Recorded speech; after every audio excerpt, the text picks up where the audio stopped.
പ്രിയമുള്ള സഹോദരങ്ങളെ, മഹാനായ ജുറൈജ് റളിയല്ലാഹു തആല അൻഹുവിന്റെ അല്ലാഹുവിന്റെ പ്രവാചകന്റെ സഹാബിയാണ് ജുറൈജ് റളിയല്ലാഹു തആല അൻഹു. ജുറൈജ് റളിയല്ലാഹു തആല അൻഹു ആബിദാണ്, ആലിമല്ല ആബിദാണ്. ജുറൈജ് റളിയല്ലാഹു തആല അൻഹു 24 മണിക്കൂറും ഇബാദത്ത. വിവാഹമൊന്നും കഴിഞ്ഞിട്ടില്ല. ജുറൈജ് റളിയല്ലാഹു തആല അൻഹു എപ്പോഴും നിസ്കാരവും ദിക്റും ദുആയും ഒക്കെ ഇങ്ങനെ കഴിഞ്ഞുകൂടുകയാണ്. വീടിനകത്തിരുന്നിട്ട് ഇബാദത്ത് ചെയ്യാൻ പറ്റാത്തത് കൊണ്ട് മലയുടെ മുകളിൽ പോയിട്ട് ഒരു തമ്പ് കെട്ടിയിട്ട് അവിടെ നിന്ന് നിസ്കാരം, അവിടെയാണ് നിന്ന് നിസ്കാരം, എപ്പോഴും നിസ്കാരവാ. അങ്ങനെ നിസ്കരിച്ചു കൊണ്ടിരുന്നപ്പോ ഒരു ദിവസം ജുറൈജ് റളിയല്ലാഹു തആല അൻഹുവിന്റെ ഉമ്മ വീടിന്റെ വെളിയിൽ വന്നിട്ട് വിളിച്ചു, മോനെ ജുറൈജേ, മോനെ ജുറൈജേ. ജുറൈജ് റളിയല്ലാഹു തആല അൻഹു സുന്നത്ത് നിസ്കരിച്ചു കൊണ്ടിരിക്കുമ്പോഴാണ് ഉമ്മ വീടിന്റെ വെളിയിൽ വന്ന് വിളിക്കുന്നത്. ജുറൈജ് റളിയല്ലാഹു തആല അൻഹു ചിന്തിച്ചു, പടച്ചവനെ നിസ്കാരത്തിലാണല്ലോ, നിസ്കാരം കഴിഞ്ഞിട്ട് ഉമ്മായിക്ക് വിളിക്ക് ഉത്തരം കൊടുക്കാമെന്ന് കരുതിയിട്ട് നിസ്കാരം പൂർത്തിയാക്കി. സത്യത്തിൽ നിസ്കരിച്ച് സുന്നത്ത് നമസ്കരിച്ചു കൊണ്ടിരിക്കുന്ന സമയത്ത് നമ്മുടെ ഉമ്മ വിളിച്ചാൽ ആ കൈയടിച്ചിട്ട് നീ ഉത്തരം നൽകണേ എന്ന് നബി മുഹമ്മദ് മുസ്തഫ. സുന്നത്ത് നമസ്കരിച്ചു കൊണ്ടിരിക്കുന്ന സമയത്ത് നമ്മുടെ ഉമ്മ വിളിച്ചാൽ എന്ത് ചെയ്യണം? കൈയടിച്ചിട്ട് ഉത്തരം നൽകണേ എന്ന് നബിയുനാ റസൂലുള്ളാഹി സ്വല്ലല്ലാഹു അലൈഹി വസല്ലം. ഫർള് നമസ്കരിക്കുന്ന സമയത്താണെങ്കിൽ ഉത്തരം നൽകണ്ട, സുന്നത്താണെങ്കിൽ ഉത്തരം നൽകണം. ജുറൈജ് റളിയല്ലാഹു തആല അൻഹു നമസ്കാരത്തിൽ തന്നെ നിന്നു. നിസ്കാരം കഴിഞ്ഞിട്ട് വിളി കേൾക്കാന്ന് വിചാരിച്ചു. ഉമ്മ മടങ്ങിപ്പോയി. പിന്നെയും വന്നു ഉമ്മ. അപ്പോഴും വന്ന് വിളിക്കുമ്പോഴും ജുറൈജ് റളിയല്ലാഹു തആല അൻഹു നിസ്കാരത്തിലാ. ഉമ്മ മടങ്ങിപ്പോയി. മൂന്നാമതും ഉമ്മ വന്നു. അല്ലാഹുവിന്റെ പ്രവാചകൻ സല്ലല്ലാഹു അലൈഹി വസല്ലമ തങ്ങൾ പറയുകയാണ്, എന്റെ പ്രിയമുള്ളവരെ, മൂന്നാമതും ഉമ്മ വന്നു. എന്നിട്ട് ജുറൈജ് റളിയല്ലാഹു തആല അൻഹുവിന്റെ വീടിന്റെ മുന്നിൽ വന്നിട്ട് ഉമ്മ വിളിക്കുകയാ. അപ്പോഴും ജുറൈജ് റളിയല്ലാഹു തആല അൻഹു നമസ്കാരത്തിലാണ്. ജുറൈജ് റളിയല്ലാഹു തആല അൻഹു നമസ്കാരത്തിലാ. അവിടുന്ന് ചിന്തിച്ചു, അല്ലാഹ് നമസ്കാരത്തിലാണല്ലോ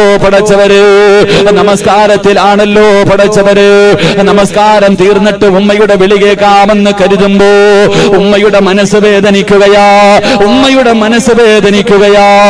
ആ വീടിന്റെ മുന്നിലിരുന്നു കൊണ്ട് തന്റെ പ്രിയപ്പെട്ട മാതാവ് 2 കൈ ഉയർത്തുകയാണ്. പടച്ചവന്റെ ദർബാറിലേക്ക് കൈ ഉയർത്തിയിട്ട് അവിടുന്ന് ദുആ ചെയ്യുകയാണ്, അല്ലാഹുമ്മ ലാ തുൽതു ഹത്താ യൻദുറ ഇലാ വുജൂഹിൽ മുനിസാ.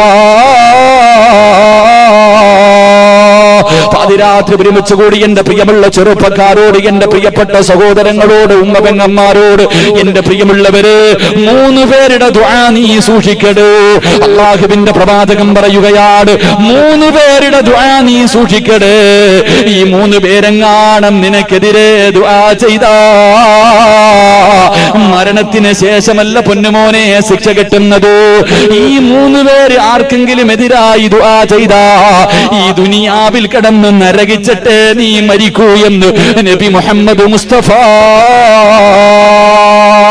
സല്ലല്ലാഹു അലൈഹി വസല്ലമ തങ്ങൾ പറയുകയാണ്, 3 പേരുടെ ദുആ സൂക്ഷിക്കണേ ചെറുപ്പക്കാരാ. എന്റെ പ്രിയപ്പെട്ട വാപ്പമാരോട്, പെങ്ങന്മാരോട്, 3 പേരുടെ ദുആ നീ സൂക്ഷിക്കണം. ഈ 3 പേര് നിനക്കെതിരെ എങ്ങാനും ദുആ ചെയ്താ ഈ ദുനിയാവിൽ കിടന്നു മരിക്കുന്നതിന് മുമ്പേ നീ നരകിച്ചിട്ടേ മരിക്കൂ എന്ന് നബി മുഹമ്മദ് മുസ്തഫ സല്ലല്ലാഹു അലൈഹി വസല്ലമ തങ്ങൾ പറയുന്ന ഒന്നാമത്തെ വ്യക്തി ആരെന്നറിയുവോ? അത് നമ്മുടെ പ്രിയപ്പെട്ട ഉമ്മയാ. ഉമ്മ നമുക്കെതിരെ ദുആ ചെയ്താല് എത്ര വലിയ കൊലകൊമ്പനാണെങ്കിലും അനുഭവിക്കാതെ പോകില്ല ചെറുപ്പക്കാരാ. അത് പള്ളിയിലെ ഉസ്താദാകട്ടെ, വഅല് പറയുന്നവനാകട്ടെ, ഹാഫിളാകട്ടെ, ആലിമാകട്ടെ, അല്ലാഹുവിന്റെ റസൂലിന്റെ സഹാബിയാണ് ജുറൈജ് റളിയല്ലാഹു തആല അൻഹു. 24 മണിക്കൂറും ഇബാദത്താ. അതാ വനത്തിന്റെ മുകളിൽ നിന്നാണ് ഒറ്റയ്ക്കൊരു തമ്പടിച്ചിട്ടൊരു വീട് കെട്ടിയിട്ട് അതിനകത്തിരുന്ന് രാവും പകലും ഇബാദത്താണ്.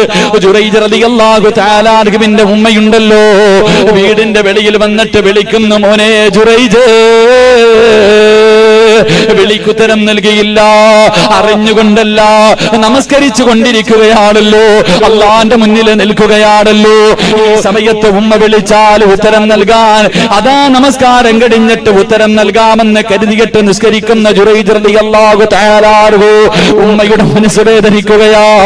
ആ ഉമ്മ കരഞ്ഞുകൊണ്ട് അല്ലാഹുവിനോട് ദുആ ചെയ്യുന്നു, അല്ലാ എന്റെ പൊന്നുമോനെ നാട്ടുകാരുടെ മുന്നിൽ നാണം കെടുത്താതെ നീ മരിപ്പിക്കല്ല റബ്ബേ. ആ ഉമ്മ അല്ലാഹുവോട് പറയുകയാ, ഇവനെ നാണം കെടുത്തലേ പടച്ചവരെ, ഇവനെ വ്യഭിചാര ആരോപണം നടത്തിയിട്ട് നാട്ടുകാരുടെ മുന്നിൽ നാണം കെടുത്താതെ എന്റെ പൊന്നുമോനെ ജുറൈജിനെ നീ മരിപ്പിക്കല്ല അല്ലാ. ഉമ്മ തന്റെ പൊന്നുമോന് എതിരായി ദുആ ചെയ്യുകയാ, ഉമ്മ തന്റെ പൊന്നുമോന് എതിരായി ദുആ ചെയ്യുകയാ. എന്റെ പ്രിയമുള്ളവരെ, ജുറൈജ് റളിയല്ലാഹു തആല അൻഹു 24 മണിക്കൂറും ഇബാദത്ത് ചെയ്തുകൊണ്ടിരിക്കുകയാണ്. ഒരു പെണ്ണുണ്ടല്ലോ ജുറൈജിനെ വഴിതെറ്റിക്കാൻ നോക്കുകയാ, ജുറൈജ് റളിയല്ലാഹു തആല അൻഹുവിനെ വഴിതെറ്റിക്കാൻ നോക്കുകയാ. എന്ത് ചെയ്തിട്ടും തെറ്റിലേക്ക് കൊണ്ടുപോകാൻ കഴിയുന്നില്ല. അവസാനം എന്റെ പ്രിയമുള്ളവരെ, ഒരു ദിവസം ജുറൈജ് റളിയല്ലാഹു തആല അൻഹുവിന്റെ വീടിന്റെ മുന്നില് ഒരു ചോരക്കുഞ്ഞിനെ കയ്യിൽ വെച്ചുകൊണ്ടൊരു പെണ്ണ് കടന്നു വരികയാ. ഒരു കുഞ്ഞിനെ കയ്യിൽ വെച്ചിട്ട് ജുറൈജ് റളിയല്ലാഹു തആല അൻഹുവിന്റെ വീടിന്റെ മുന്നിലേക്ക് വന്നിട്ട് അവിടുന്ന് പറയുന്നു, ജുറൈജിന്റെ വീടിന്റെ മുന്നിൽ വന്ന് കിടന്ന് ബഹളം വെക്കുകയാണ്. നാട്ടുകാർ മുഴുവനും ഒരുമിച്ച് കൂടി എന്തിനാണ് ഈ നല്ല മനുഷ്യന്റെ വീടിന്റെ മുന്നിൽ വന്ന് കിടന്ന് ബഹളം വെക്കുന്നതെന്ന് ചോദിക്കുമ്പോ ആ പെണ്ണ് പറയുകയാ, എന്റെ കയ്യിലിരിക്കുന്ന കുഞ്ഞുണ്ടല്ലോ, ഈ കുഞ്ഞിന്റെ വാപ്പ ജുറൈജാ, ഈ കുഞ്ഞിന്റെ വാപ്പ ജുറൈജാ. എന്റെ പ്രിയമുള്ളവരെ, കേൾക്കേണ്ട താമസമുണ്ടല്ലോ. ഒരു പെണ്ണ് പറഞ്ഞു, എന്റെ കയ്യിലിരിക്കുന്ന കുഞ്ഞിന്റെ വാപ്പ ഈ ജുറൈജാണെന്ന് പറഞ്ഞു തീരേണ്ട താമസമുണ്ടല്ലോ. ആ ജനങ്ങൾ മുഴുവനും ജുറൈജ് റളിയല്ലാഹു തആല അൻഹുവിന്റെ വീട് തല്ലിപ്പൊളിക്കുകയാ. അവിടുന്ന് വീട് മുഴുവനും നശിപ്പിച്ചിട്ടു, നീ കള്ളനാടാ, നീ വ്യഭിചാരിയാടാ, നീ ഇതിനകത്തിരുന്ന് ഇബാദത്തല്ല നടത്തുന്നത്, ഇതിനകത്തിരുന്ന് വ്യഭിചാരമാണ് നടത്തുന്നതെന്ന് പറഞ്ഞുകൊണ്ടു നാട്ടുകാർ മുഴുവനും പരിഹസിക്കുകയാ, നാട്ടുകാർ മുഴുവനും കളിയാക്കുകയാ. എന്റെ പ്രിയമുള്ളവരെ, അന്നും ഇന്നും അങ്ങനെ തന്നെയല്ലേ? എന്തെങ്കിലും കിട്ടിയാ അതിന്റെ സത്യം പോലും ഒരു മനുഷ്യനും നോക്കാറില്ലല്ലോ. ആഘോഷമല്ലേ ജുറൈജ് റളിയല്ലാഹു തആല അൻഹു നാട്ടുകാരുടെ മുന്നിൽ മുഴുവനും വ്യഭിചാരിയെന്ന് മുദ്രകുത്തപ്പെട്ട് നാണം കെട്ട് പരിഹസിച്ച് തല താഴ്ത്തി പിടിച്ചിട്ട് നിന്ന് കരയുകയാണ്. ആ സമയമുണ്ടല്ലോ ജുറൈജ് റളിയല്ലാഹു തആല അൻഹു ജനങ്ങളോട് പറഞ്ഞു, ഇതിന്റെ സത്യം എന്താണെന്ന് ബോധിപ്പിക്കാൻ എനിക്കൊരവസരം തരുമോ? ഇതിന്റെ സത്യം എന്താണെന്ന് ബോധിപ്പിക്കാ നിങ്ങൾ എനിക്കൊരവസരം തരുമോ? ഒരുപാടൊന്നും സമയം വേണ്ട, ഒരു 2 റക്അത്ത് നിസ്കരിക്കാൻ എനിക്കൊന്ന് സമയം തരുമോ?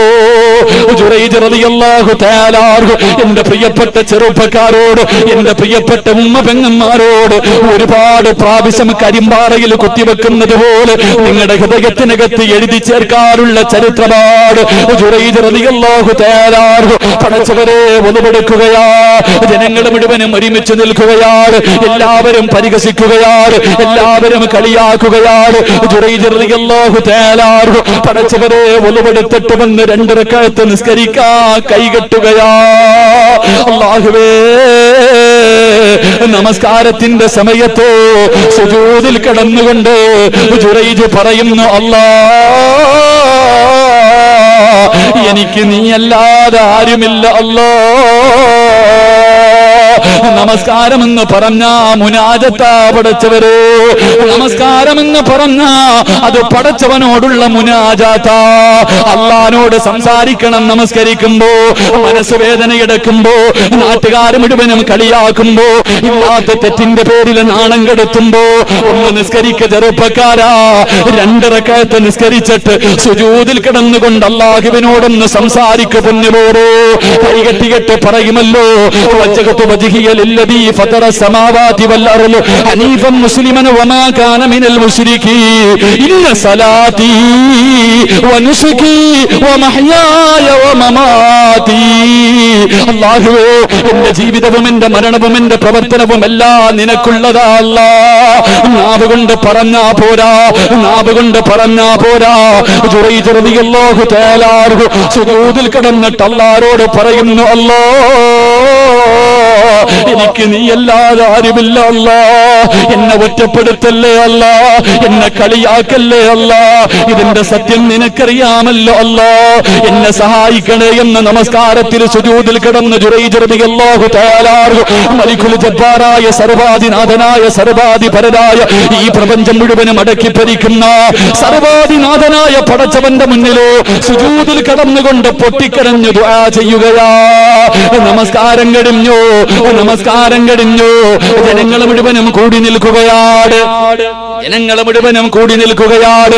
തന്നെ തല്ലിയ, തന്റെ വീട് തല്ലിപ്പൊളിച്ച, തന്നെ നാണം കെടുത്തിയ ജനങ്ങൾ മുഴുവനും ഇങ്ങനെ നിൽക്കുമ്പോ ജുറൈജ് റളിയല്ലാഹു തആല പറയുകയാ, ആ കുഞ്ഞിനെ എന്റെ മുന്നിലേക്കൊന്ന് കൊണ്ടുവരുവോ, ആ കുഞ്ഞിനെ എന്റെ മുന്നിലേക്കൊന്ന് കൊണ്ടുവരുവോ. ജുറൈജ് റളിയല്ലാഹു തആല പിന്നെ മുന്നിലേക്ക് ആ പെണ്ണിന്റെ കയ്യിലിരുന്ന കുഞ്ഞിനെ കൊണ്ടുവന്ന് കൊടുക്കുകയാ. തന്റെ കയ്യിലിരുന്ന കുഞ്ഞിനെ കൊണ്ടുവന്ന് ജുറൈജ് റളിയല്ലാഹു തആല ന്റെ മുന്നിലേക്ക് കൊണ്ടുവരുമ്പോ ജുറൈജ് റളിയല്ലാഹു തആല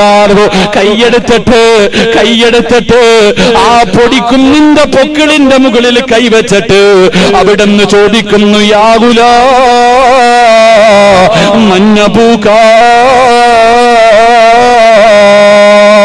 ആ പാല് കുടിക്കുന്ന ചോരക്കുഞ്ഞിന്റെ പൊക്കിളിന്റെ മുകളിലോ കൈവച്ചിട്ട് ചോദിച്ചു, മോനെ പറയടാ നിന്റെ വാപ്പയാരാ.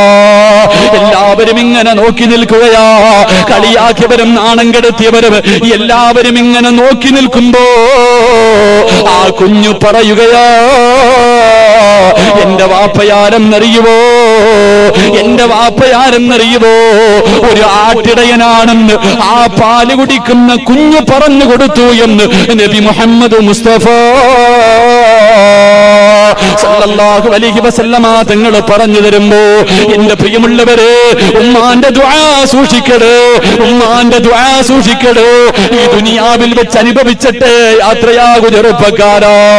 കാരണം ഉമ്മയ്ക്ക് എത്ര വിലയാ പൊന്നുപോരോ. അള്ളാഹുവിന്റെ പ്രവാചകന്റെ മുന്നിലേക്ക് ഉമ്മയുടെ മനസ്സ് വേദനിപ്പിക്കുന്ന മക്കളുണ്ടല്ലോ, ഉമ്മാനെ തല്ലുന്നവരുണ്ടല്ലോ, ഒരു തൊലിവെളുപ്പുള്ളവളെ കിട്ടുമ്പോ ഉമ്മാനെ വൃദ്ധസദനത്തിൽ വലിച്ചെറിയുന്നവരുണ്ടല്ലോ. അള്ളാഹുവിന്റെ പ്രവാചകന്റെ മുന്നിലേക്ക് ഒരു സഹാബി കടന്നു വന്നിട്ട് അവിടുന്ന് ചോദിക്കുന്നു, യാ റസൂലല്ലാഹ്, അല്ലാഹുവിന്റെ നബിയേ, എന്റെ മാതാപിതാക്കളിൽ ആരോടാ നബിയെ ഏറ്റവും കൂടുതൽ എനിക്ക് കടമ? അല്ലാഹുവിന്റെ റസൂല് പറഞ്ഞു, നിന്റെ ഉമ്മയോടാ. രണ്ടാമതാരോടാ നബിയോ? നിന്റെ ഉമ്മയോടാ. മൂന്നാമതാരോടാ നബിയോ? നിന്റെ ഉമ്മയോടാ. നാലാമതാരോടാ നബിയോ? നിന്റെ വാപ്പയോടാ. നാലാമതാണ് വാപ്പയുടെ പേര് പറഞ്ഞത്. ആ സമയത്ത് ഈ സഹാബി ചോദിക്കുന്നു, യാ റസൂലല്ലാഹ്, 3 പ്രാവശ്യവും ഉമ്മയുടെ പേരാണല്ലോ പറഞ്ഞത്, അതിന്റെ കാരണം എന്തേ നബിയേ? അല്ലാഹുവിന്റെ റസൂല് പറയുകയാണ്, ഗർഭം ചുമന്നത് 10 മാസം തള്ളയാ, പ്രസവിച്ച വേദന തിന്നതും അവർ തന്നെയാ, പാലൂട്ടി നിന്നെ വളർത്തലും അവരോട്. ഈ 3 കാര്യം ഉപ്പയിൽ ഒഴിവാണ്. 9.5 മാസക്കാലം വയറ്റിൽ ചുമന്നുകൊണ്ട് നടന്നത് നിന്റെ ഉമ്മയാ മോനെ. അന്ന് ഹോസ്പിറ്റലില്ലല്ലോ. ഇന്ന് നിന്റെ ഭാര്യ ഗർഭിണിയാകുമ്പോ പൊന്നുപോലെ നീ നോക്കുമല്ലോ. നിന്റെ ഉമ്മ നിന്നെ ചുമന്നുകൊണ്ട് നടന്ന കാലമെന്ന് ഓർക്കുമോരെ. ഒന്ന് കിടക്കാൻ കഴിയുമോ? ഒന്ന് നടക്കാൻ കഴിയുമോ? വയറ് നിറച്ച് ഭക്ഷണം കഴിക്കാൻ കഴിയുമോ? 9.5 മാസക്കാലം നീ പ്രസവിച്ച നിന്റെ സ്വന്തം മോന് ഒരു 10 മിനിറ്റ് നിന്റെ കയ്യിൽ വെച്ചാ കൈ കിടക്കുമല്ലോ. നിന്റെ ഉമ്മ 9.5 മാസമാ ചുമന്നുകൊണ്ട് നടന്നത്.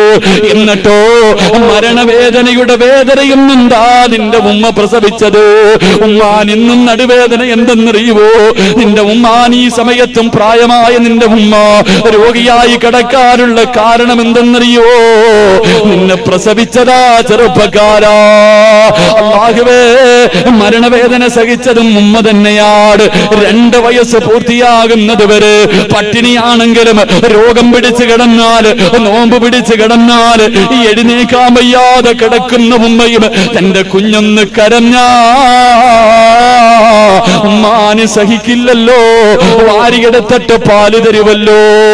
എന്റെ പ്രിയമുള്ളവരെ, ഉമ്മാന്റെ ദുആ സൂക്ഷിച്ചോ. ഉമ്മമാരോട്, എന്റെ പ്രിയപ്പെട്ട ഉമ്മമാരോട് പറയുകയാ, മക്കളെ ശപിക്കല്ലേ ഉമ്മ. ദേഷ്യം വരുമ്പോ, മക്കൾ എന്തെങ്കിലും തെറ്റ് ചെയ്യുമ്പോ എന്റെ ഉമ്മമാര് ശപിക്കുമല്ലോ. ഇവൻ മുടിഞ്ഞു പോകട്ടെ, ഇവൻ നശിച്ചു പോകട്ടെ, ഇവന്റെ മയ്യത്ത് നടുറോഡിൽ നിന്ന് തുടച്ചെടുക്കട്ടെ എന്ന് ശപിക്കല്ലേ ഉമ്മ. അല്ലാഹുവേ, ഒരു ദേശത്തിന്റെ പേരിൽ നീ ശപിച്ചു കഴിഞ്ഞാ നാളെ നിന്റെ മക്കൾ കിടന്ന് അനുഭവിക്കുന്നത് കാണേണ്ടി വരുമല്ലോ. അതുകൊണ്ട് എന്റെ പ്രിയമുള്ളവരോട് അല്ലാഹുവിന്റെ റസൂല് പറയുകയാ, 3 പേരുടെ ദുആ നീ സൂക്ഷിക്കടേ, 3 പേരുടെ ദുആ നീ സൂക്ഷിക്കടേ. ഒന്നാമത്തേത് നിന്റെ ഉമ്മയുടെ ദുആയാണെന്ന് നബി മുഹമ്മദ് മുസ്തഫ സല്ലല്ലാഹു അലൈഹി വസല്ലം. അല്ലാഹു നമ്മുടെ ഉമ്മമാർക്ക്, മരണപ്പെട്ടവരുടെ ഖബർ അല്ലാഹു വിശാലമാക്കുമാറാകട്ടെ. ജീവിച്ചിരിക്കുന്നവർക്ക് അല്ലാഹു ആഫിയത്തും ദീർഘായുസ്സും നൽകി അനുഗ്രഹിക്കുമാറാകട്ടെ. ഉമ്മമാര് ദേഷ്യം വരുമ്പോ വാപ്പമാരും ഉമ്മമാരും കണക്കാ. വാപ്പമാര്